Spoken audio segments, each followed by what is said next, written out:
Thank you so much, Julie. And just to check if you can hear me and see me okay. Great. So good morning, good afternoon, good evening, everyone. My name is Atle Solberg. I'm head of the Secretariat of the Platform on Disaster Displacement, PDD. The PDD is a state-led initiative currently under the leadership of Fiji. Its main purpose is to strengthen protection for people displaced in the context of disasters and adverse effect of climate change. So needless to say, I'm very excited to moderate this session. I want to thank the organizer for the trust they have given to PDD and myself to moderate you through this session. I also want to congratulate the organizer for putting focus on the issues of preparedness, protection in the context of climate change and disasters. That's a very timely, important and relevant issue these days. Before we move into the program of today, I would like to just put forward a few framing points to give you a little perspective from the PDD on how these issues you are discussing today are embedded within larger discussion. So my first point is that according to the Internal Displacement Monitoring Center, IDMC, in 2020, more than 30 million people were displaced in the context of disasters and adverse effect of climate change. And most of this displacement took place in the context of weather-related hazards. So the number of people displaced in this context is large. It's not unprecedented. The number in 2020 reflects an average over the last 10 years, about 25 million. And it's also a phenomenon that is likely to grow. We also know very little about what happens to people displaced in these contexts. We will know very little about solutions. So that's a protection issue in itself. And we probably have more people moving in these contexts, also beyond this sudden onset events, for example, in the context of the adverse effect of climate change, such as sea level rise. My second point is that these numbers are likely to stay as they are or even grow larger. The World Bank projects that in 6 regions of the world, in Asia, in the Pacific, Africa, Americas, and Europe, there will be more than 200 million people forced to move within their own countries by 2050, unless we are able to combat climate change and unless we are able to strengthen resilience and act on adaptation and development needs. So unless action today, we are probable to see this number increase as we move forward. The third point I wanted to put forward as a framing point is that the governmental panel on climate change, the so-called IPCC, in its 6th assessment report refers to a climate emergency. There are increased risk of displacement, but also for all other hazards and disasters in all regions of the world. Global warming is happening much faster than we previously thought would be possible. So unless immediate action are taken, we will see more extreme weather events, and we will also see a widespread erosion of resilience in all parts of the world. So a message from the Intergovernmental Panel on Climate Change is that there is important and an urgency to act now on climate change. The last point I wanted to highlight and remind us is that a couple of weeks ago, the high-level panel on internal displacement submitted its report to the Secretary General on shining a light on internal displacement. The high-level panel also refers to a global displacement crisis, and that crisis is also in situation of disasters and climate change. And if you have read the report, chapter 8 refers to the importance of prevention and preparedness to address the protection needs and other needs of people displaced in this context. These 4 framing issues is bad news for the humanitarian sector. The humanitarian sector does not need more work. It's already overloaded. So it also suggests we have to think differently. We have to approach the current and the future challenge with a much more anticipatory lens, much more with a lens on preparedness, and much more with a lens on prevention. And these are some of the issues that we will talk about today. What is important is that although it seems like the system is now being overwhelmed by new needs, new risks, and eroded resilience, there's something we also can do about these issues. What we normally say is there is nothing natural about natural disasters. We know that risks are socially constructed. We can manage risk and we can reduce them. We also know that in many places, risks are either geographically located or they are seasonally predictable. So we can build our capacity to manage and understand risk. And this brings also back to the point of importance of anticipatory action, being ahead of the curve and be prepared for what is facing us. It's also clear that this is not only a humanitarian issue. This needs to bring in the entire sustainable development agenda. So I also encourage everyone to think about what can we do to bring in all the tools in our toolbox, whether that is the Sendai framework for disaster risk reduction, implementation of the sustainable development goals, implementation of the Paris Agreement, and also the commitment in the World Humanitarian Summit and the Secretary General's Agenda for Humanity. And that brings this somehow back to the conversation we should have today, the importance of coordination. If this is a challenge, we have to work across all policy areas and all policy silos. It suggests that coordination becomes even more important. And I'm very pleased to see that the protection cluster is bringing together partners for this conversation. How do we strengthen protection? How do we strengthen protection coordination? And how can we, from a protection point of view, come together to anticipate, prepare, and strengthen our capacity to prepare for what is coming next? So with those words, I want to show you the agenda for the meeting today. So which Julie can show it. We have a very dense agenda. We have some great speakers and we will introduce them as we go along. But in general, we will have three segments of this agenda. One, we will hear from practitioners, people working in 2 countries already affected by natural hazards, the adverse effect of climate change, and sometimes other elements of violence and conflict from Mali and the Philippines. Then we will learn about some new exciting guidance being developed both by the Protection Cluster and the United Nations High Commissioner for Refugees that can help us in our daily work. And finally, some exciting research from the Overseas Development Institute around issues of climate change, conflict, and displacement. We do hope that at the end of the presentation, we will have an opportunity to take questions and have a conversation with the panelists. So I already encourage all participants to put forward your questions already now in the chat box, so we can prepare for a good Q&A session after the panelists have spoken. With that, and without much further ado, I'm very pleased to present our first speaker of today, Chelsea Borman from the United States Agency for International Development, Bureau for Humanitarian Assistance. Chelsea, you have the floor, please. Thank you, Atle. Thank you, everyone, and welcome for joining such a critical conversation. I'm really glad to be here today, and on behalf of the US government, I just wanted to say that we are looking forward to partnering with you all in improving readiness to meet protection needs, especially in the context of climate change. We see this as an opportunity to be proactive in responding to climate-related displacement and disasters. I can say it's time for the US government to lean into this space after occupying a less visible role in recent years.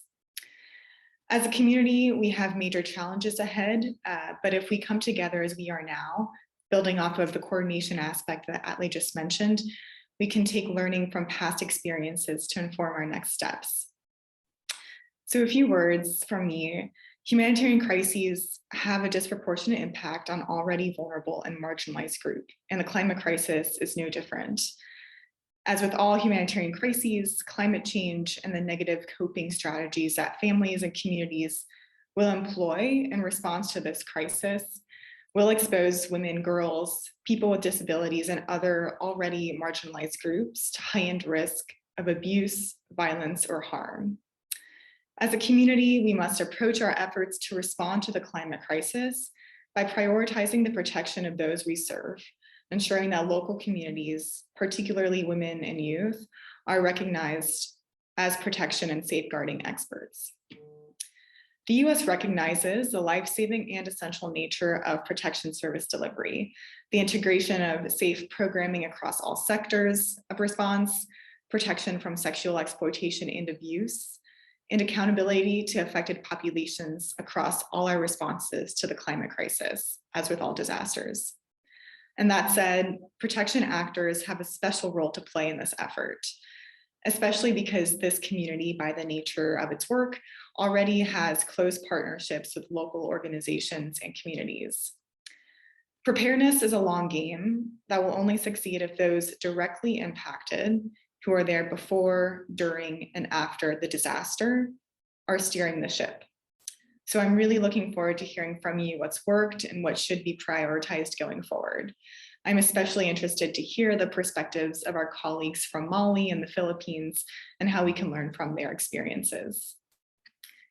I wanted to touch on briefly what the US government across both USAID and the State Department's Bureau for Population, Refugees, and Migration sees as opportunities to drive this agenda forward. We are already supporting the World Health Organization to strengthen the preparedness capacity of agencies providing mental health and psychosocial support services in emergencies. As we all know, it's impossible to ignore that climate change and other disasters result in increased distress and mental health challenges. This is one proactive approach to coordinate with local actors across the spectrum, including climate change experts, disaster risk managers, and MHPSS stakeholders to identify strengths and how global actors can amplify them. The ultimate goal is that communities are better equipped with the tools and systems to protect community well-being as they navigate shocks. Looking ahead, we would like to support and grow the workforce of those most often implementing protection services, social workers. Building the cadre of social workers can be a cross-nexus initiative that serves both development and humanitarian objectives and ultimately increases the preparedness of the local workforce to pivot to emergency response when a disaster strikes. As we know all too well, the burden of emergency protection services often fall on the shoulders of these already overworked and overburdened professionals.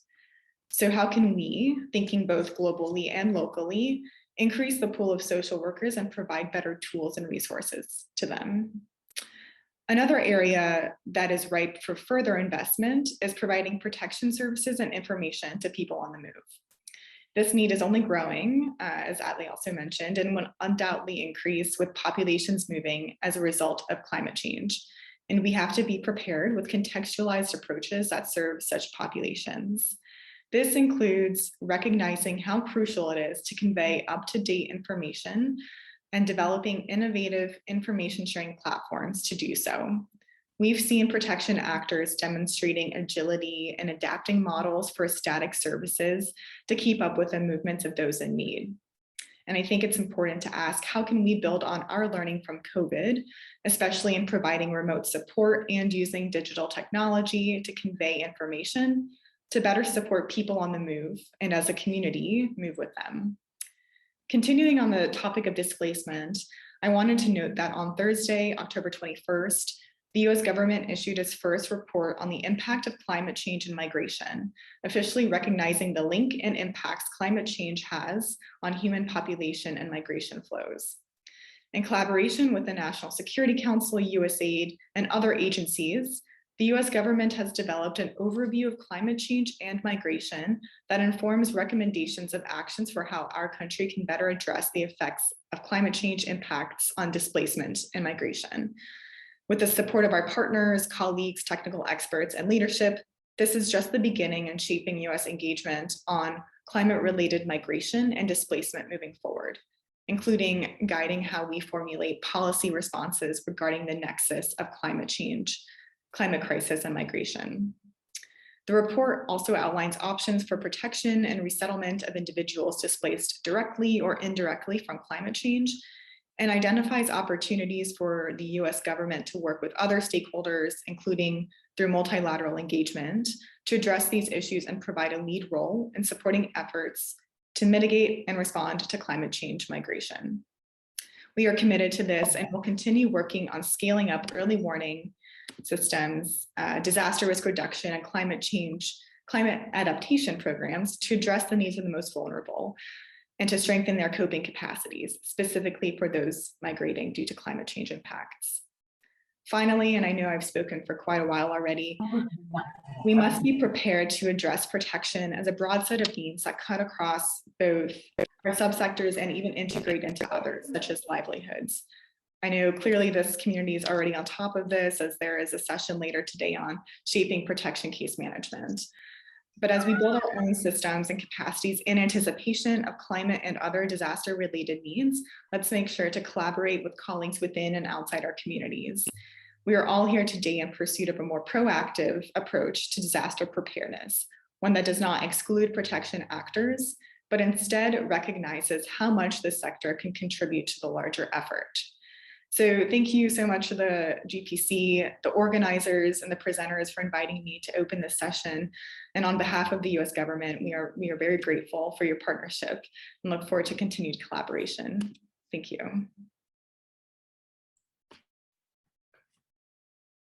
Thank you so much, Kelsey. That was great. And I think, first of all, I want to thank you and the US government for its support to protection work. I know that you have been a long-standing supporter of the work of the protection cluster. So thank you so much for that.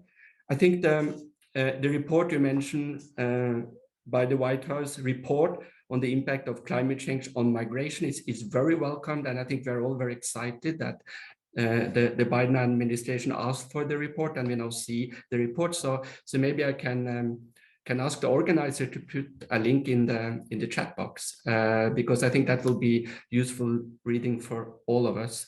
And I also congratulate you the comprehensiveness of what you said, that importance to bring in, for example, disaster risk reduction, disaster preparedness into our work, and also on climate change adaptation. I think that's a critical link the humanitarian sector needs to make, and we need to have more coherence on that. And maybe finally, in the Department of Congratulation, I heard that your president was traveling to the Conference of the Parties in Glasgow. I think that's a very strong signal and message, and we all expect to have a strong Conference of the Parties starting now on Sunday, and we are looking very carefully about what's coming out, and also commitment from world leaders. But I can only congratulate at least the fact that your president is traveling to the conference and demonstrating the seriousness of the matter. So thank you so much. That allows us to go more into the substantive part of the agenda. We have two very exciting presentations from practitioners and opportunity to learn from people that work on the ground. So first out, we will hear from Nadia Elise Gateka. She's the Protection Cluster Coordinator, working from the Norwegian Refugee Council in Mali. And we will hear about the Mali country experience on disaster and climate change. So Nadia, you have the floor.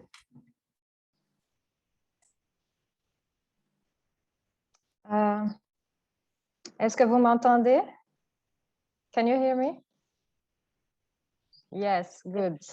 Donc, comme on vient de le dire, je suis Nadia, la co-coordinatrice du cluster protection au Mali, et je suis très contente de pouvoir présenter aujourd'hui en français. Je pense que c'est la première fois que je présente en français sur un panel, et nos amis francophones seront ravis, je suis sûre aussi. Donc, nous allons un peu parler de la situation au Mali et comment renforcer la préparation de protection dans ce contexte de changement climatique et catastrophes naturelles. Slide suivante. On va commencer d'abord un peu par le contexte. Depuis 2012, le Mali connaît une crise où la situation de protection continue à se détériorer à ce jour, avec un climat d'insécurité et de violence, la présence d'une multitude de groupes armés non étatiques, ainsi que l'intensification des conflits intra-intercommunautaires. Nous avons également beaucoup de déplacements de population et le nombre de personnes déplacées internes a pratiquement été multiplié par 4 depuis 2019 et nous sommes maintenant à plus de 400 000 personnes déplacées internes. Et comme vous le savez, le Mali étant dans le Sahel, c'est vraiment une région qui est frappée de plein fouet par le changement climatique, avec des températures très élevées, 40 degrés et plus, ça c'est la température habituelle. Donc la sécheresse ainsi que des inondations cycliques qui reviennent à peu près dans la période de juillet-septembre chaque année. Slide suivante. Et sur la slide suivante, on voit juste un graphique sur l'augmentation en fait du nombre de violations de protection par rapport aux 2 années antérieures. Slide suivante.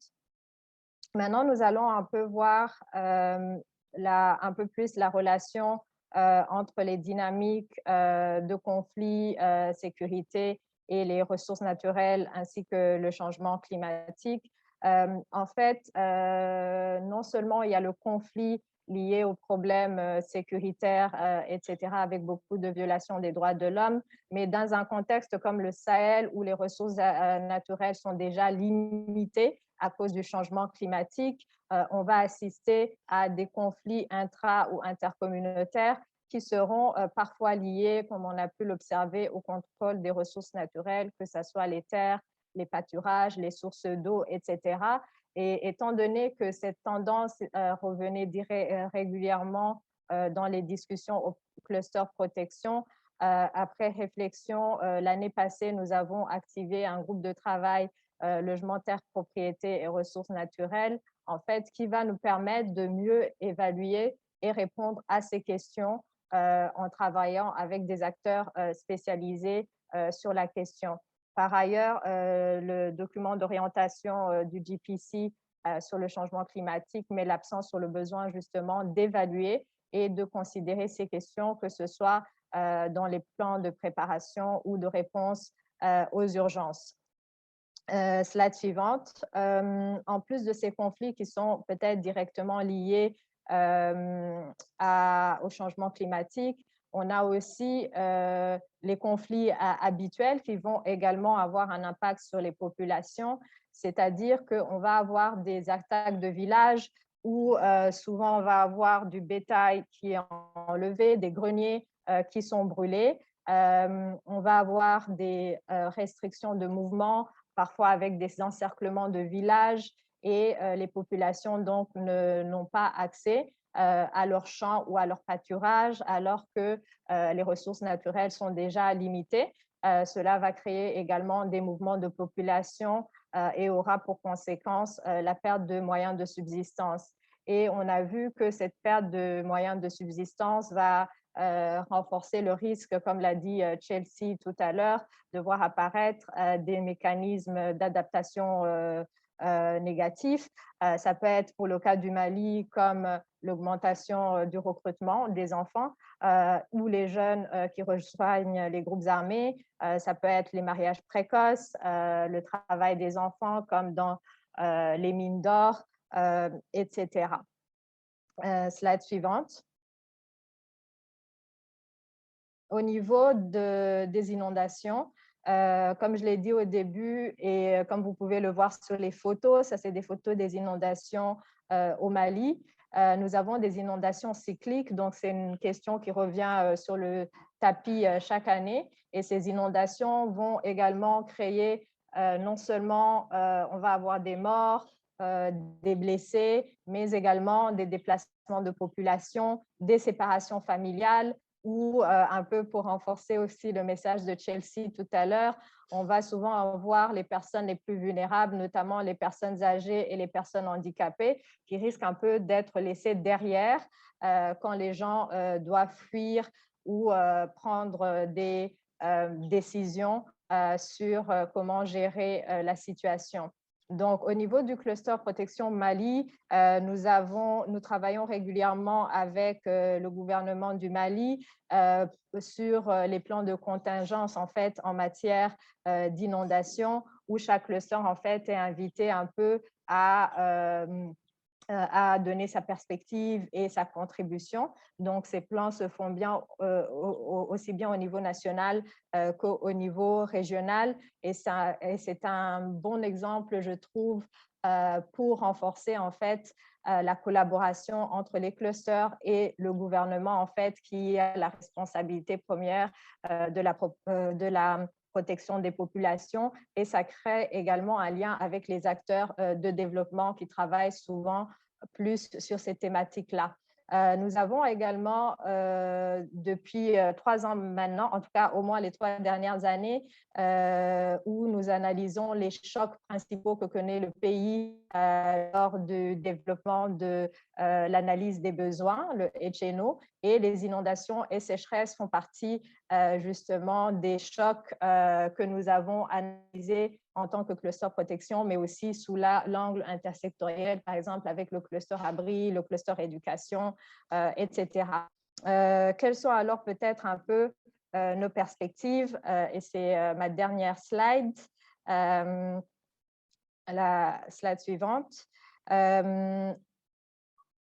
Les perspectives, ça va être en premier lieu vraiment de renforcer les évaluations et les analyses sur les risques de protection liés au conflit autour de ces ressources naturelles. Et cela peut être fait à travers le système national déjà de monitoring de protection, où nous collectons déjà certains déplacements de population qui sont liés à des inondations ou à des problèmes liés aux ressources naturelles. Il y a aussi l'importance de faire le lien avec les autres mécanismes d'alerte précoce, comme ceux du HRM ou de la MINUSMA, etc.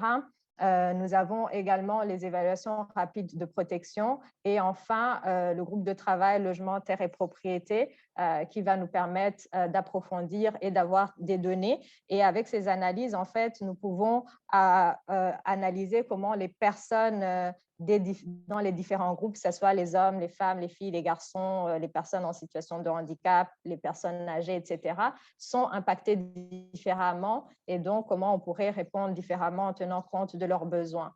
Nous devons également renforcer plus l'implication des mécanismes à base communautaire et des organisations locales dans la préparation aux urgences. Nous avons déjà au niveau du cluster protection une initiative de localisation où nous prenons vraiment à cœur d'impliquer de plus en plus les organisations locales qui ont souvent plus d'accès que nous à certaines localités. Ensuite, au niveau des plans de contingence, on nous demande souvent de mettre en place des appuis matériels, mais au niveau de la protection, c'est vraiment aussi, par exemple, pour l'appui psychosocial, d'avoir du personnel formé qui puisse aller répondre aux urgences et faire plutôt des interventions soft. Et enfin, continuer à renforcer le lien entre les humanitaires et les acteurs de développement via le groupe logement, terre et propriété qui réunit un peu les deux parce que les financements de protection, en fait, couvrent très peu ce type de thématique, mais nous pouvons renforcer et être complémentaires avec les acteurs de développement. Voilà, merci beaucoup.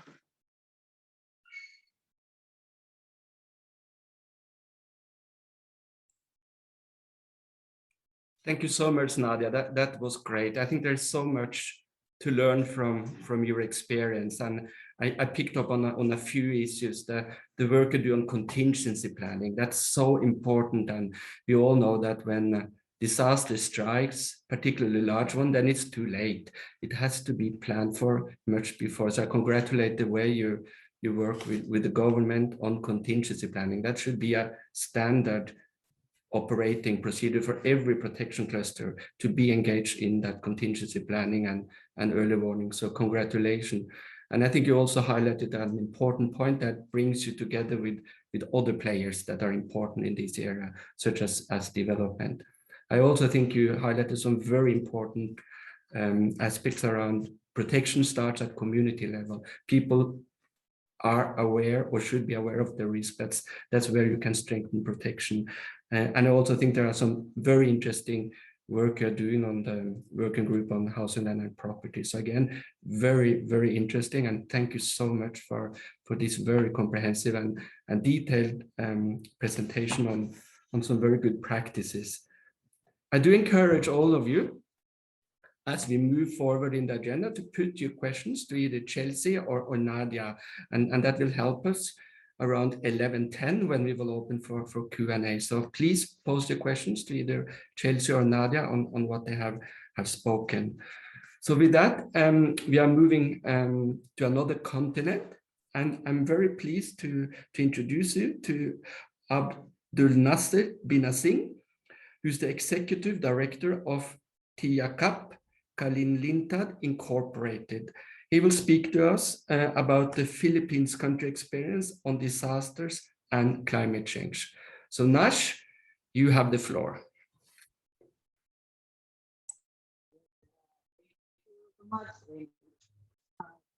Beautiful moment to each and everyone, wherever you may be in the part of the globe. Thank you so much for making us here. And I am representing here my organization, TIACAP Kaliningrad Incorporated, a local group of human rights and community protection monitors, a CSO partner of UNHCR in the Philippines, particularly in Mindanao, in the Bangsamoro Autonomous Region. For more information, please contact us through the email address, TIACAP Kaliningrad Incorporated, and please do follow us on our Facebook group, TIACAP Kaliningrad Care for Peace. Anyway, TIACAP Kaliningrad means in English, care for peace. Next slide, please. I'm here to present some situationer in the Philippines on disaster management and climate change. Philippines is described as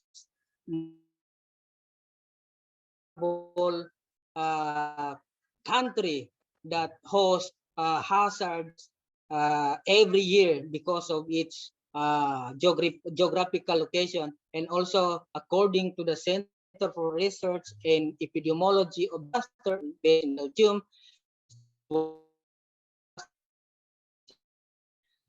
Next slide, please.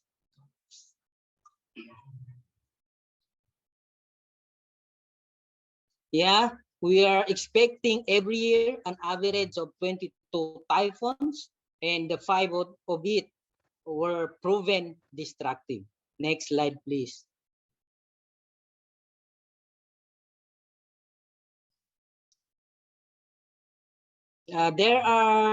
Philippines is hosting more and 22 of it are active. And we are also surrounded by many trenches and faults. So that Philippines is, next slide, please. Philippines experience earthquakes for every day. There is an average of 2.4 earthquakes occur every day, and it's proven destructive to the Philippines all over these years. And next slide, please.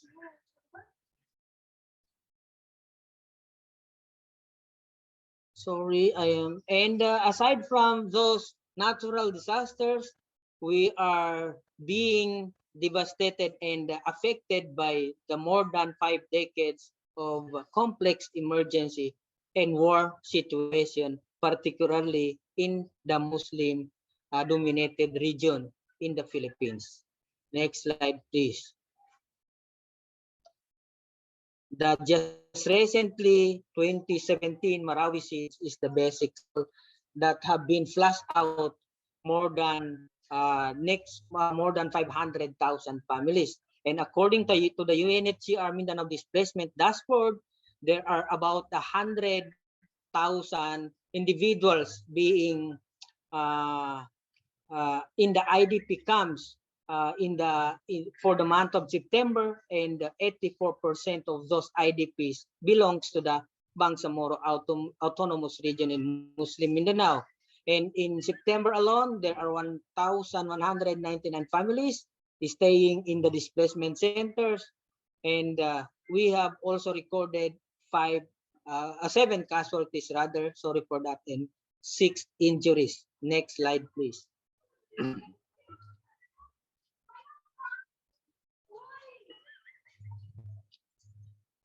In working with UNHCR, we've been partnering with UNHCR for the last 3 years, and we are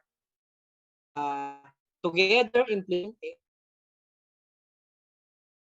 a project type risk emergency action management for the implemented in the province Silang, Bangsamoro region in Muslim in the objective of the project is to create a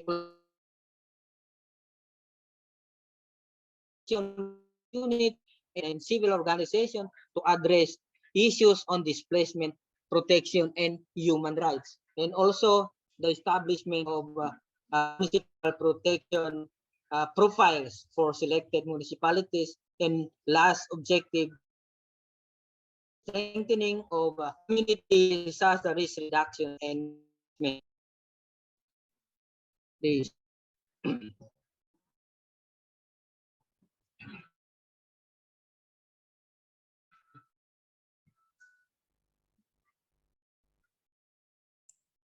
Next slide, please. Yeah. There are 3 main strategies for this project. First is the range activities include measure on protection in disaster situation, and also establishment of coordination among local stakeholders. The second strategy is the awareness raising activities like conduct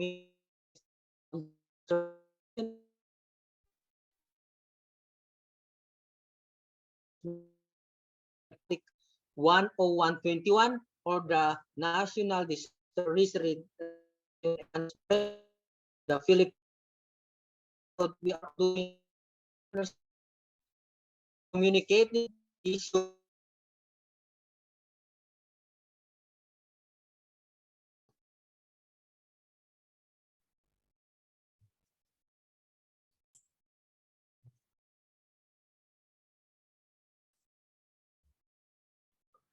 Next Nash? slide, please.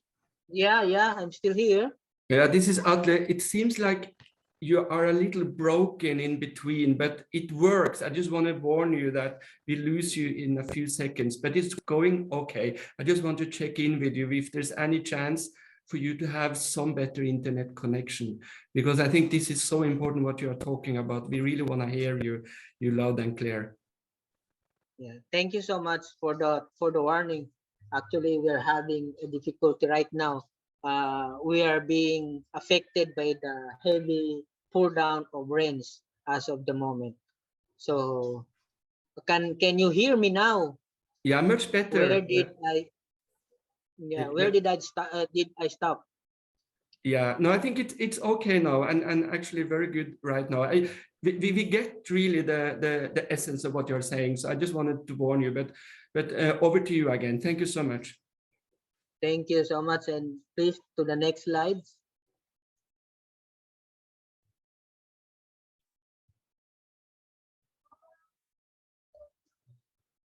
And the last strategy for the DREAM project is the capacity building. We are doing some shaping up on the community, natural resources, on disaster risk and management plan. we are helping to and facilitating the creation of the resource and development plan of the community. And also we are doing some policy lobby to the municipal, provincial, and regional level, and up to the regional level to be able to communicate the disaster plan of the community. And we are also doing some tree planting to watershed and to the shorelines. And for the continuity and of the project, we are also doing exercises or community drills based on what the community have experience. For example, a community in shoreline trained on how they are going to evacuate in case of warning of excessive big waves to come, and also on the communities that are in the conflict areas, we are also trying to develop a community resilience on evacuation methods that that would lessen casualties and difficulties for the movers or the evacuating individuals. Next slide, please. Nash, this is Atle Yes, again. I just want to warn you that you have about 1 minute left of your presentation. Thank you. Mhm. Yeah, please, the next slide, please. Sorry for the interruption. And please, next slide.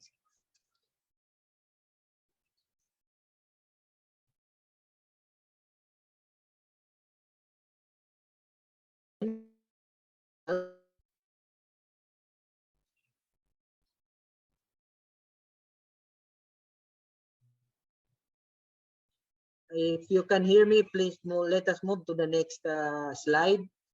Yeah, there are some challenges.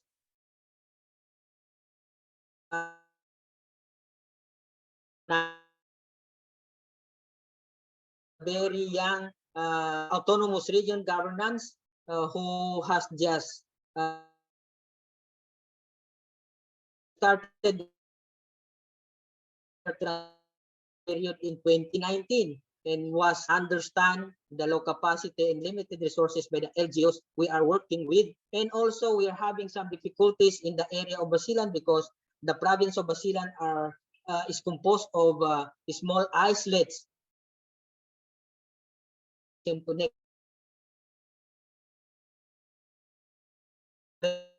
of possible by the upcoming election. We're having the election fever right now. Because the national election is set in the next year of May, in the month of May. And also we are also working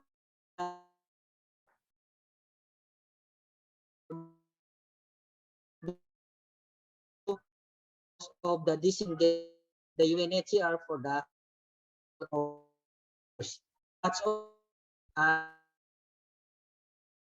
for the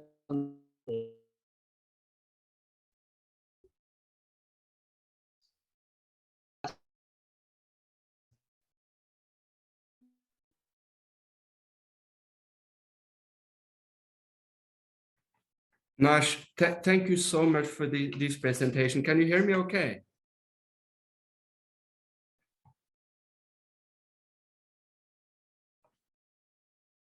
I think this is a good example of how weather can also impact our work and communication. So I want to invite everyone to really look at the presentation that Nash did. I also hope that we can be in touch. Nash, I think this is very important work you are doing. I think there are very many lessons learned, how we are working within a national framework for disaster risk management. And I think your strategy was very comprehensive around awareness raising, capacity building, and training. These are measures that are very important. So look very much forward to to be in contact and learn more from you. I'm very impressed by what we have heard, and I can only apologize for the poor communication line. Can you hear me, Nash, before we move on to the next speaker? Yes, sorry if I lost a while because of the low internet connection. Sorry, everyone. No, that's absolutely no reason to apologize. That is beyond your responsibility, and it also shows that we do have challenges. So thank you again, Nash, you and your colleagues. I invite participants to also post questions to Nash in the chat box. I do see that there are some questions already coming in, so that's great. We will try to put them together in the Q&A session. You know, shifting a little modality in this event, thematic event, and now we will hear from some development of guidance, how to work on some of the challenges we have heard about around protection, risk assessment, preparedness, and coordination. So I'm very pleased to introduce you to Graham Carrington. He is a consultant for the Global Protection Cluster on Climate Change and Disasters. And Graham will give us an overview of the Global Protection Cluster guidance note on preparedness for protection in the context of climate change and disaster. Very much looking forward to hear from you, Graham, about this exciting guidance note that you have been working on. The floor is yours. Yes, thank you, Akli, and yeah, good day to everybody. Good to hear so many people with us this morning, and thanks, to my predecessors for interesting presentations. Well, I'm just going to take you through the process that we've been going through with the guide, with preparing a guidance note on preparedness for protection in the context of climate change and disasters. That's been the brief. And really just basic background is that the GPC recognizing the growing challenges posed by disasters, and that these were, in many cases being increasingly exacerbated by the impacts of climate change, made a commitment to ensuring that its field protection clusters, areas of responsibility and partners were in a good position to be able to identify and meet protection related gaps and concerns. And this commitment was kind of enshrined, or is enshrined, in the strategic framework of the GPC for 2020 to 2024. And it was also, part of that process, there was recognition of which I think other speakers have spoken about, the synergies, shall we call them, between natural hazards and overall fragility and conflict and security challenges in many places. So following a round table discussion, which took place last year, in the context, looking at protection in these contexts, the GPC decided to undertake a targeted consultation process with its field protection clusters and AORs, as well as with other stakeholders, including some DRR, particularly DRR-related stakeholders. So that's where I've been involved in that process over the last few months. And basically, what we did is we had a quite sort of focused consultations, both at regional level, but also some individual and bilateral calls. And just this graphic here, just on the screen, a total of 91 individual respondents participated in this process, which went on between July and August. 6 regional consultations, including Francophone and Anglophone consultations in Africa, and then obviously Spanish in the Americas. And about 8, respondents from 18 countries were involved or participated, and approximately 22 organizations took part. So, I think a fairly successful, inclusive process in that sense. Next slide, please. So just to go through, I'm not going to go into a huge detail, because obviously, we're coming on to research and we're talking generally about issues, but a few of the issues that were raised by participants, and I want to stress that these were issues that came up in the consultations, we were looking at perceptions and views across, that's what we were doing across a cross-section of teams. We weren't trying to sort of quantitatively measure the evidence on specific types of hazard. I think other people do that, other people are in the process of doing that. We were very interested in the perceptions of cluster, cluster partners, really. Although it's perhaps useful to note that many of the issues highlighted, as people won't be surprised to hear, were especially on issues related to weather-related events and climate change, were very consistent with many of the issues raised, for example, in the latest panel report, as well as in other kind of more qualitative studies. And so quite a lot of colleagues, I think nearly all the colleagues on the calls, noted in their locations that they were seeing increasing frequency and intensity of weather-related events and natural hazards. And again, those were the full range, if you like, of flooding, storm damage, but also drought and weather pattern changes and dry spells.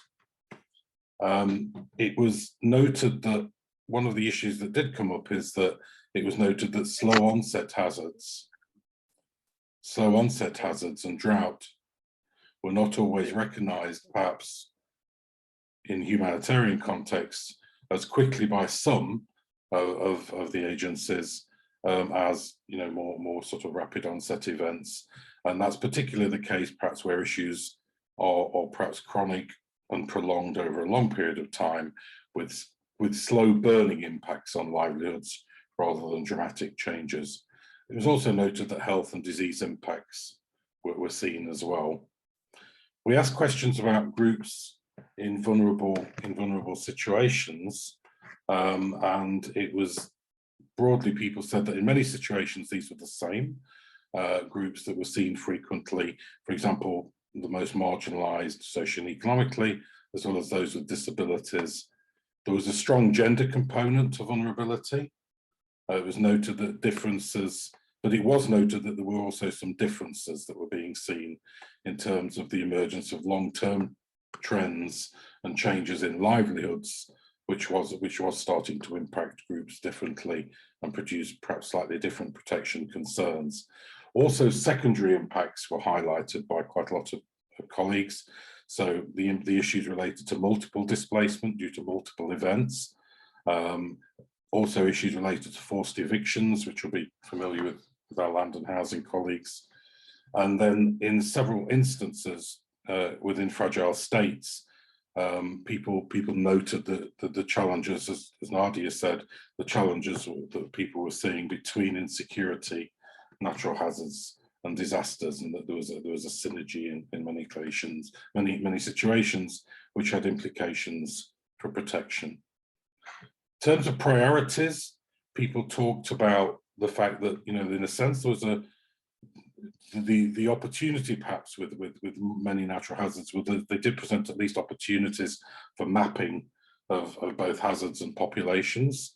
That increasingly we are able to do more and more sophisticated mapping, and that created opportunities for preparedness, which we didn't always have in other contexts. The priority was that protection actors needed capacity building on preparedness and anticipatory action. That it was very important that there was regular updating of risk analysis, and also that there were challenges to do with data and information deficits. Another important point that was raised was the need to make sure that we maintain a focus as we get into these debates, that humanitarian actors maintain a focus on human security at group and individual level. There are important national and global security and defence issues sometimes related to these, but obviously it's also important that we maintain a human security and humanitarian lens certainly from our perspective. And then partnerships were also flagged as a key issue, and the whole issue around localization. There's an opportunity for local actors to be involved in new dialogues around these issues. And also, as we know, in these situations, localization is critical because it's local agencies on the ground that will have to make the response and be there when it happens. We asked questions around guidance and who it was for, and who people felt it was for. It was recognised that there was a lot of guidance already existed, but that there was a need to focus on local partners and those working with them in terms of capacity building. So kind of a training of trainers approach, or providing material that could be used and contextualized locally, was seen as important, and to also recognise the experience and examples from what was already there. And then in terms of formats and platforms, it was recognised that there was a need to have a mixed approach, a variety of types of format, and both electronic and printed material available. Next slide, please.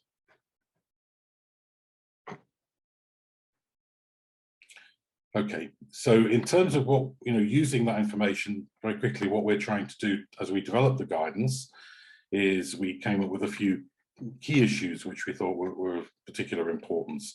One is the issue of definitions, the importance of a common language. Often we talk about the same thing, but with slightly different language in some contexts. Throughout the guidance, we note the importance of upholding the primary responsibility of states for protection. The importance of context analysis, in a sense, it's all about the context, as we often know.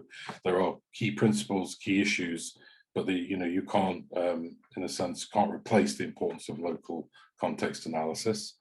There's an important need to incorporate preparedness into both programming and response. So there's a kind of issue there around contingency planning again, but then also kind of thinking around how you build systems around lesson learning. The issue around accountability to affected populations was stressed as being important to include in the guidance. The issue around doing no harm, and then also the issue around working across the humanitarian peace development nexus. I think quite a lot of examples that we discussed in the consultations, and then we need to kind of encapsulate in the guidance, is the fact that with these issues we need to increasingly work, across the nexus in order to have both effective preparedness but also effective responses as the situation emerges. So last slide, please, and then I'll very quickly finish. So basically at the moment we're finalising the draft guidance, which will be circulated for review and creating opportunities for user feedback. And I think that the concept is a little bit that this is, the guidance will be quite dynamic rather than static. There's lots of other interesting work going on, including within, by the GPC. And increasingly, I think quite a lot of these materials should be possible to link them and create a lot of interconnectivity so that they can kind of evolve as evidence emerges and as best practice continues to be learned. So I'll stop there. Thank you. Thank you, Graham. That was very clear and evidently this is a guidance note that will be very useful. And I also, if I hear you correctly, you have gotten very good response from practitioners about what is needed and what can be done. So congratulations. I think that's going to be a very useful tool. And I also hear a lot of task for the global protection cluster around capacity building and guidance. So there's work for everyone. Thank you so much, Graham. And I also invite participants to put a question to Graham and his colleagues if there are further questions on the guidance, but we eagerly await its publication and further dissemination. Thank you, Graham. Then another guidance or tool, very excited to learn about UNHCR operational guidance on IDP protection in the context of disasters and the adverse effect of climate change. Really congratulate UNHCR for developing such guidance. And we have the pleasure of learning from Maren Yared, who's an associate protection officer with the United Nations High Commissioner for Refugees. So Maren, you have the floor and look forward to hear about the operational guidance. Thank you very much, Atle. And hello, everyone. So I'm going to say a few words about the operational guidance on IDP protection in the context of disasters and the adverse effects of climate change that UNHCR just developed.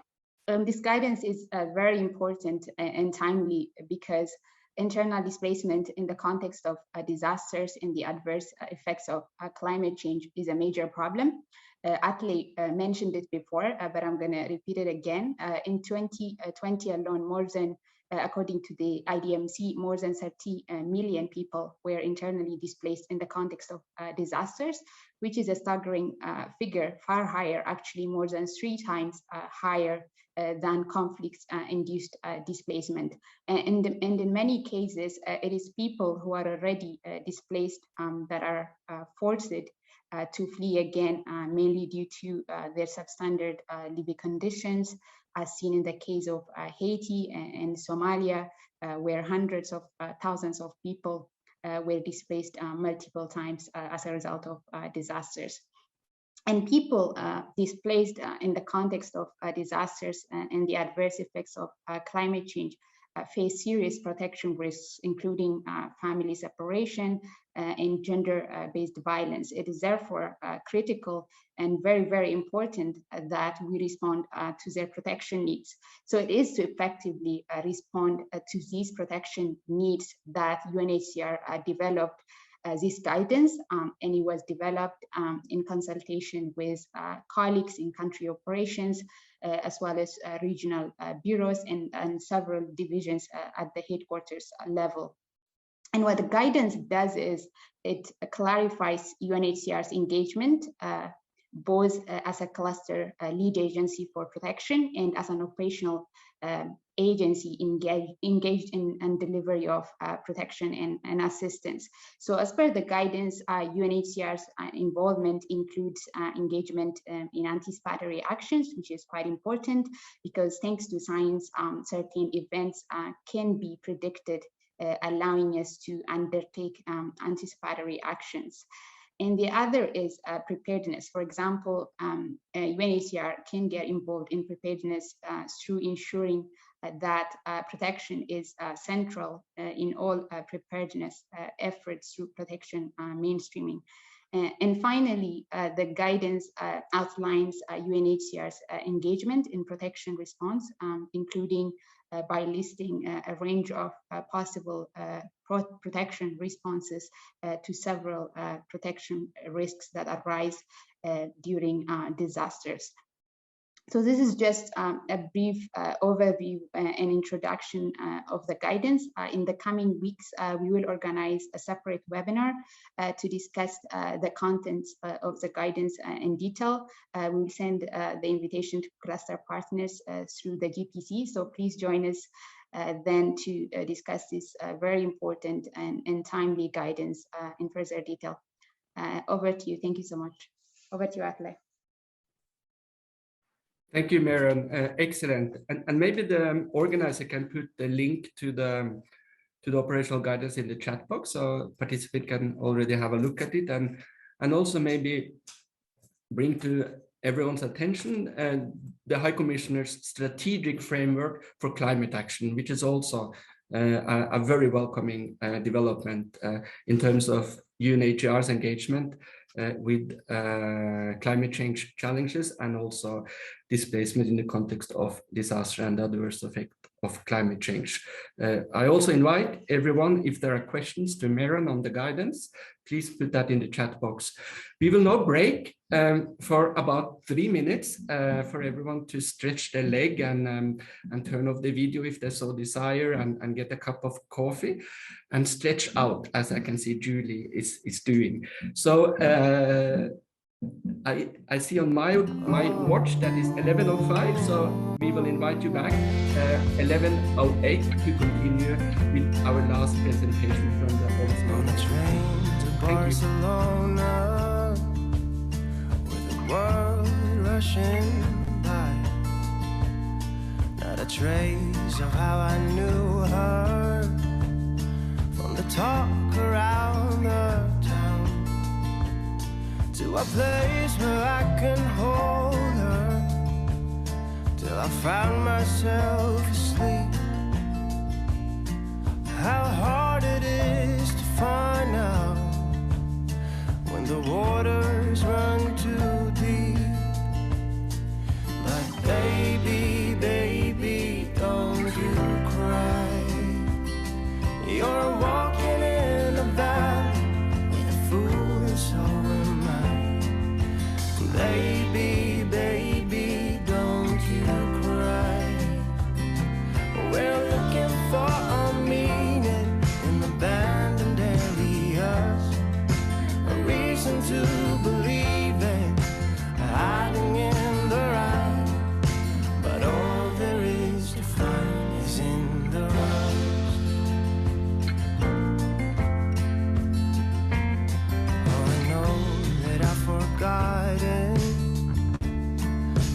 kiss we used to be.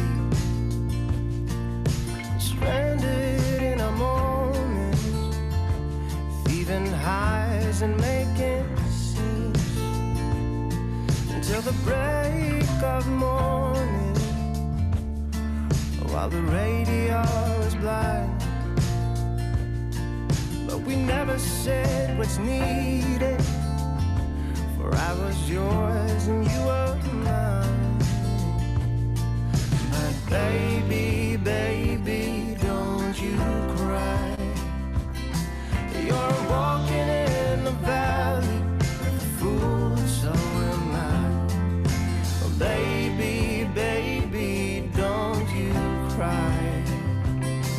We're looking for a meaning in abandoning yours, a reason to believe in, hiding in the right.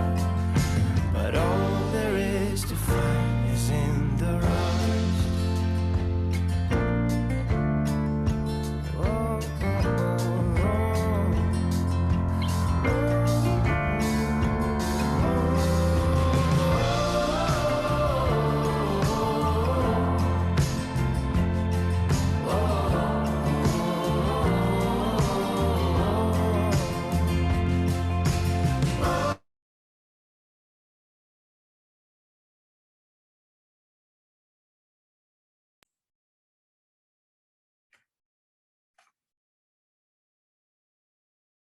Welcome back, everyone. We will now continue with the agenda. I'm very pleased to introduce you to Gemma Davis, Senior Research Fellow Protection from the Overseas Development Institute, and Sarah Opitz-Stapleton, Research Associate, Global Risk and Resilience Program, Overseas Development Institute. They will share their presentation. I understand that Gemma, you will go first. So you have the floor, please. Great, thanks very much. So today we'll be presenting two related research pieces that HPG and ODI have recently carried out in partnership with NRC, and then subsequent research that we carried out in partnership with DRC, as in the organization, not the country. And this research was exploratory research considering the protection risks linked to climate change, displacement and conflict, and what the implications are for both protection, climate, and as well as disaster actors. My colleague will start and then I'll come back to you. So over to you, Sarah. Good morning, afternoon, or evening, everyone. As we have been hearing from colleagues today, protection needs are shifting due to climate change. There was a nearly 700% increase in weather, climate, and water-related disasters between 1970 and 2019. And we know these events have unequal effects due to the underlying socioeconomic and political inequalities that create climate, disaster, and conflict vulnerability.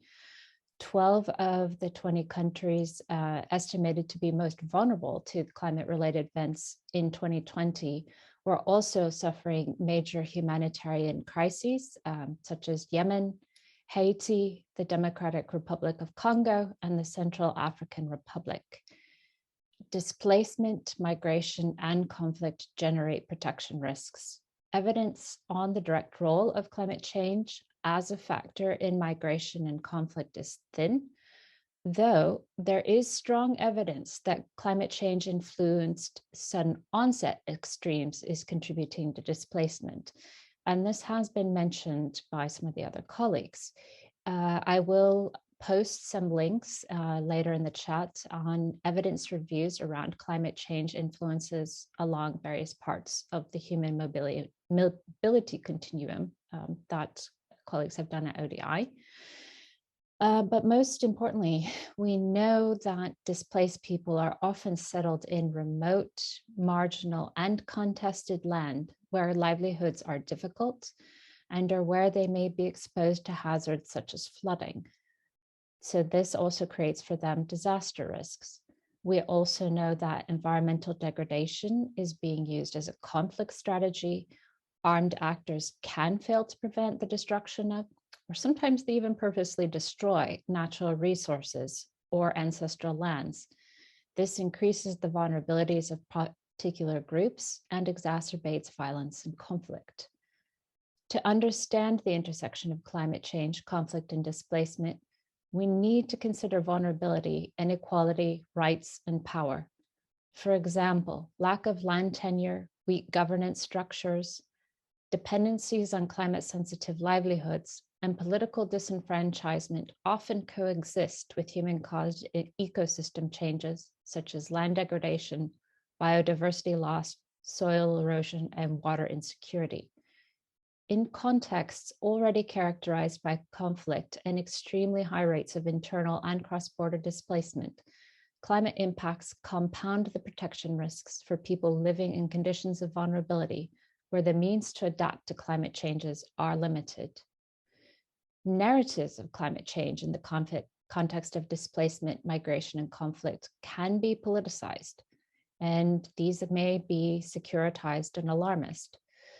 They are frequently not based on robust evidence, yet such narratives and perceptions matter as they shape how governments and international bodies deal with those requiring protection.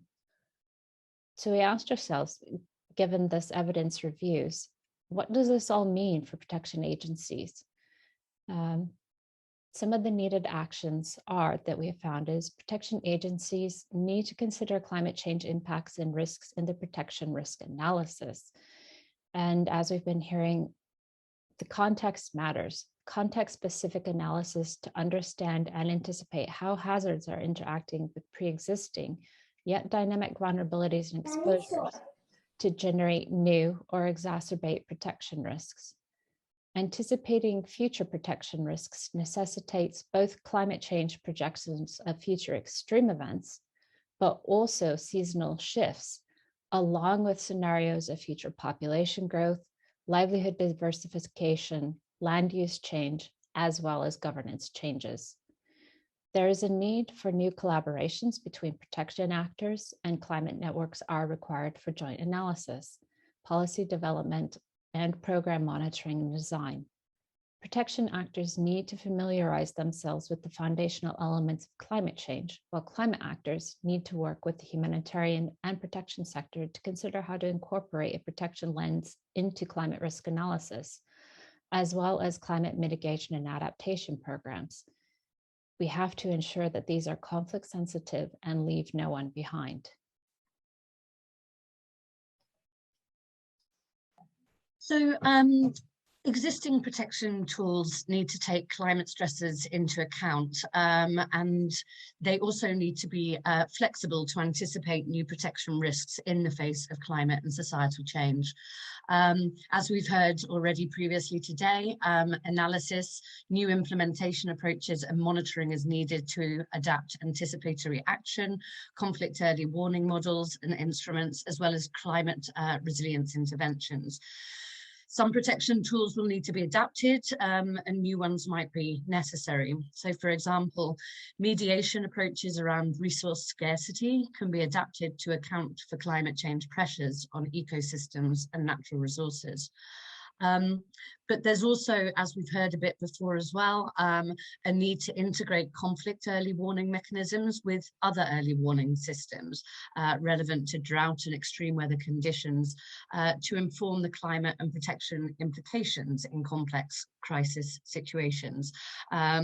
So, for example, the African Union's Continental Early Warning System has been supporting the development of gender-based violence indicators as early warning indicators for violence and social cohesion breakdowns. And these may offer some potential for consideration for protection actors. And then finally, legal protections need to be considered. You've heard about UNHCR's analysis of the applicability of legal protections related to both cross-border and internal displacement, which are a really great start. But there's also recognition that these frameworks are too narrow because they apply only to people that are displaced, and they're ill-equipped to deal with the impact of climate change on existing vulnerabilities and the attainment of rights. Similarly, their applicability are not only too narrow, but too late, given that they're relevant once displacement has taken place and therefore cannot help prevent violations taking place. So a broad range of applicable human rights frameworks need to be considered, and potentially years in advance. So this requires a mindset shift for protection organizations to anticipate and prepare for evolving protection risks. An example of such an approach is currently being tested by the government of Vanuatu, who are coordinating efforts for states in the Pacific Islands to ask the International Court of Justice for an advisory opinion on the rights of present and future civilians to be protected from the adverse consequences of climate change. Securing human rights protections through community-based monitoring is another approach to ensure that affected communities' rights to self-determination, ensure the protection of their social and cultural rights before, during, and after they move. And lessons can be learned from these approaches. And it's all been rather a sobering picture today on some of the impacts that we need to prepare for. But also, you know, in positive news, the recent recognition from the Human Rights Council that having a healthy environment is a human right, and the recently established position of a special rapporteur on human rights and climate change demonstrates the evolving recognition that legal protections linked to climate change should be broadened and built on. So I'll finish there and back over to you, Atle. Thanks very much. Thank you so much, Gemma, and also to Sarah. That was great, and I think this also shows how important it is that we have researchers engaged on these issues. These are complex issues, the intersections, the terminology. Maybe we need another vocabulary. So thank you so much for helping us on that and for driving the research agenda. I also maybe want to pick up on the last thing you said about there are advances, for example, in the Human Rights Council that we should welcome, and maybe we have seen quite a lot of advances by the international community. We have spoken about the Paris Agreement, its recognition of human rights and human rights obligation, but also the recognition of human mobility and displacement. The Sendai Framework for Disaster Risk Reduction is another example of this recognition by governments and states. And we also have 2 global compacts on migration and for refugees that we can turn to. So there's a lot of elements to work with and drawing on global commitment and policy commitment. So that was great, and thank you so much for your very important research that you're doing. By this, we are moving into a question and answers section. Now it's an opportunity to ask the panelists. Maybe if I could ask the organizer to put up the slides with the names of the panel. I think it's the 3rd slides in our presentation, that we can have an overview of who has spoken. We have about 10 minutes maximum, so there is no way we can accommodate everyone. But I still encourage you to put questions in the chat box. Those can also be answered after this session, and also to raise your hand. We already have a few questions coming in, so I'm trying together with my colleagues to make sure we are looking at all of them. So there is one question from Natalia. And maybe this is for you, Nash, if you're still with us. How can we learn more about the Philippines' best practices? Is there a chance to review the presentation or be in touch with you? So maybe if Nash can come back to us, and maybe we can have an opportunity to link up with you and maybe have a subsequent conversation. There's also another question for you, Nash. From Abdiradim, which says that the capacity building is first priority for protection. So why do you put that last in your presentation and your strategy? So these are Two questions for you, Nash, if you are still with us.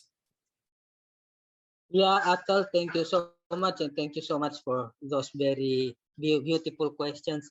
Anyway, for those who wanted to more on Philippine settings, please reach out us on the email address provided in the presentation, and also on the Facebook account, Facebook group that we are managing, we are administering.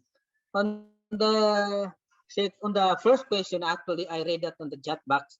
Yeah, it doesn't necessarily that it was the strategy number 3, and in the last slide, we put the capacity building, but all those things, all those 3 things are uh, uh, working side by us and complementary to each other. It's not just the other one is more important, the another, it is equally treated.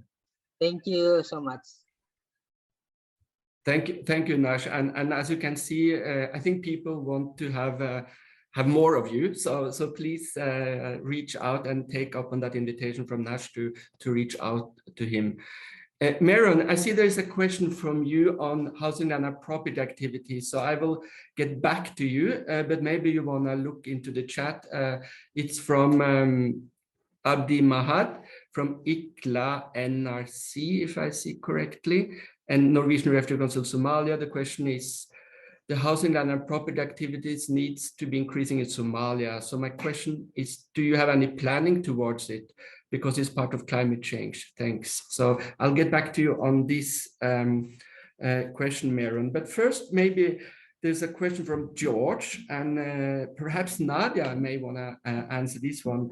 What about persons with disabilities when you're planning for rescue and relief? Are there any training programs, and how do you address the specific needs of people with disabilities, or maybe the specific needs of others, older person, children? So would you like to take this one, Nadia? Yes, thank you. Pour la question concernant la prise en compte des personnes vivant avec handicap et des personnes âgées, je dois dire que c'est un défi parce qu'il est vrai que nous avons remarqué, par exemple, dans certains rapports d'évaluation rapide de protection, que quand il y a une catastrophe naturelle ou un conflit et que les populations fuient, elles peuvent avoir tendance à les oublier ou à les laisser derrière. Donc, de plus en plus, on essaie de sensibiliser déjà les différents partenaires, les membres du cluster à ces questions-là pour qu'ils puissent relayer l'information au sein des communautés. Mais je dois dire qu'au Mali, nous avons déjà très peu d'informations justement sur les personnes en situation de handicap. Cette année, c'est la première année où nous avons fait une évaluation multisectorielle au niveau pays et mécénat mise en œuvre par REACH. Et du coup, nous commençons à avoir un peu plus de données grâce à cette évaluation-là sur les personnes handicapées et peut-être les besoins qu'ils ont ou les ménages où ces personnes sont, ainsi que les personnes âgées, leurs besoins. Donc, je dirais que c'est vraiment comme un premier pas, mais il y a encore beaucoup de travail à faire, que ce soit en termes de renforcement de capacité ou d'adaptation, en fait, de la réponse. Sinon, en général, quand on fait des évaluations rapides de protection et qu'on interpelle les personnes sur les besoins des personnes en situation de handicap, ça peut être des questions liées à des besoins tels que avoir des appuis à la mobilité, comme des béquilles, disons, quelque chose de tout simple. Ça peut être des besoins psychosociaux. On a un centre dernièrement qui est venu présenter au cluster protection où ils font de la prise en charge, ou par exemple, ils vont donner des orthèses, des prothèses, faire de la prise en charge psychosociale. Mais ce centre ne se trouve qu'en capitale, à Bamako, et il n'y a pas beaucoup de partenaires en fait qui répondent à ces questions. Donc, je pense qu'on doit continuer le plaidoyer pour que dans les projets des prochaines années, il y ait plus de partenaires qui se penchent aussi sur ce type de réponse adaptée.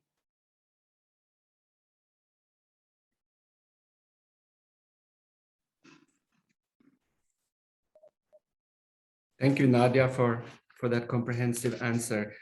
I see, Maron, that the question is to me in direct message, so I may want to read it again.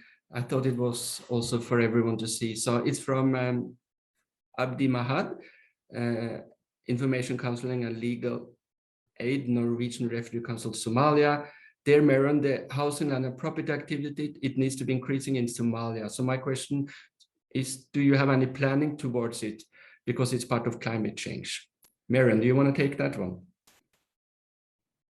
Thank you so much, Atle. So the operational guidance on IDP protection in the context of disasters and the adverse effects of climate change actually covers housing and land property issues, and is targeted to country operations, including Somalia. For example, at the early recovery stage, the suggested responses are, for example, advocating for the deployment of police forces to areas where distraction or looting may take place, or for property left behind, establishing photographic records, and etc. So we do have these suggested responses, and it's hoped that the country operations, including Somalia, are going to implement it, which will assist affected populations due to disasters and the adverse effects of climate change. Over to you, Asta. Thank you, Maron. I see that we are slowly running out of time. There's one question which I think perhaps summarizes a little what we have been talking about today, and it's from Justin. And his question is about, my question is how to integrate the approach of prevention, adaptation, and or management of climate effects in our humanitarian activities. And I think that is still a challenge. So I'm wondering, any of the panelists feel compelled to answer that questions? I see Sarah unmuting. Is that because you are voluntary? I am, and this is a thought. Many countries are engaged in their national adaptation planning processes under the UN Framework for Climate Convention. What is missing in many of the national adaptation planning processes is the voice and perspective of humanitarian and protection actors in each country. The needs are context specific, but these perspectives and insights are often missing from both climate mitigation and adaptation actions that countries are undertaking. So I would urge those working in this area to begin reaching out to, whether it's the ministries of environment or whichever groups in each country that are working on the mitigation and adaptation plans for that country, because your perspectives are needed.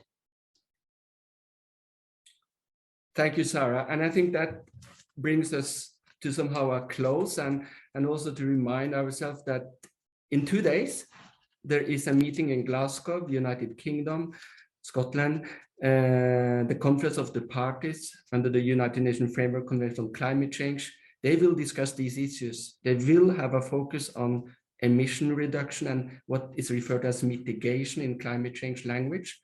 They're also talking about adaptation, how to scale up adaptation in order to adapt to the adverse effect of climate change. And a third area which should interest humanitarians is around loss and damage and displacement. So it's important for everyone, as I said, pay attention to that area of work. Maybe that is not a space where humanitarians normally enter, but that is where a lot of the importance for the next decades will be decided around greenhouse gas reductions, adaptation ambitions, loss and damage, and financing. So don't oversee that what's going to happen in the next 2 weeks and the years to come. With that, I can only thank all the panelists and the speakers and the questions for an excellent session. I'm very pleased that I'm not supposed to summarize or provide any closing remark, and that task falls upon William Chemali, the Global Protection Cluster Coordinator. So William, again, thank you so much for inviting me to this session and for moderating it. I hand over to you, and I consider my task as over. Thank you so much, William. Thank you so much, Atle. You are treating me as unfairly as the humanitarian sector is treating climate change. You're giving me no time to respond to very urgent issue. And it was very gracious the way you've put it. We are slowly running out of time when it was just 2 minutes left to the end. And I want to pick up on this notion of urgency that came out from the session today. And first, I would like to thank you, Atle, for a brilliant facilitation. Once again, it's such a pleasure to collaborate with you. I would like to thank the US, PDD, NRC, DRC, ODI, UNHCR, all of you for fantastic debate. I would like to thank the organizers for bringing together such an excellent panel. Special thanks to Nancy and Nina Birkeland, who I see her touches all over the place in this session and in this work. There has been many important headlines from today. I would like to pick on two that by way of closure: visibility and integration. I think first on the visibility, while the challenge is massively visible today, and as you said, Atle, it's 200 million people on the move kind of size, visible challenge by 2050. The one cross-cutting issue that you all referred to is the invisibility at the individual level of the people that are part of these big statistics. And if there is any protection problem that could be very severe in many ways, it would be invisibility. So that makes this issue a core issue for us. The second area is this integration issue. Ultimately, when we're thinking about protection risks, understanding what they are and what's driving them, and thinking about how to best respond, integration is at the core, and that cannot be more true than in the topic that we have discussed today. So we need to look at this not only from a protection specialized approach, as you all also said, it is from a protection integrated approach. So we have put our strategy about 2 years ago, protection in a climate of change, alluding to the context we're working in. I would like to use the last couple of minutes today to make commitments that I hope next year at the forum, Atle, you will come back with us and we can measure progress against these commitments. So what do we commit to today? We commit first to remain a space for interagency initiatives, like we have heard from many today, bridges and dialogue on this important issue. We also commit to make our response and contribution to the broader response in this area predictable and formalized. I think we've recognized the issue, we've recognized our role in it. It's time to move to a formalistic approach that makes us accountable, clearly accountable in this area of work. And our accountability will be around 6 headlines. First, analysis and advocacy, and here a big shout out for IRC, DRC for the protection analytical framework, and I believe Brennan and Catherine are with us today. We will include this aspect in all our protection contextual analysis in all operations. Second is around awareness, information as aid, and engagement with community.